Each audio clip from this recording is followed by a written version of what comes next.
One night when the moon illumined in the sky, I first took a notion to marry.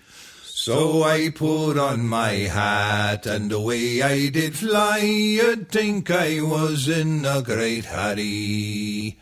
I came to a spot where often I'd been. My heart took a jump when my darling I seen. So I opened the door and bid her good night, saying, will you come with me over the mountain? My fine dear, but what's come over you now? I'm glad to see you so merry.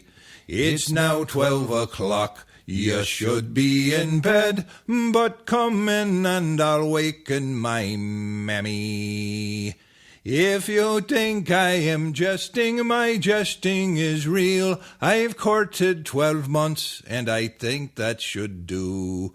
And before I go home, I'll be married to you, if you'll come with me over the mountain. If I should make an elopement with you, it's bound to be wrought with great danger. Our neighbours would tattle and cackle us all, and my friends they would gaze in great wonder.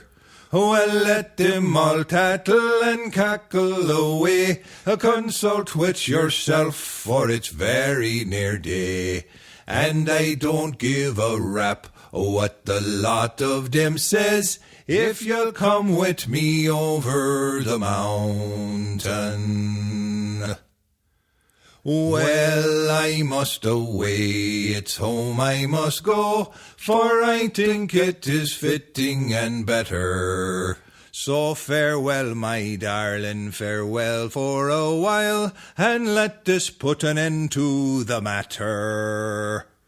Oh, wait just a minute, let put on me shoes. My heart took a leap when I heard the good news. She came to the door, saying, maybe I'll choose to come with you over the mountain.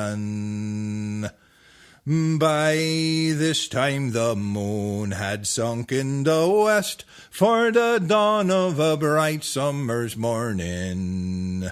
Off we did go, the pair it was one, for the wedding the two hearts were pining. The Saturday came without more delay, he married us both on the very same day. And it's often we talk, when there's nothing to say, of the trip we took over the mountain.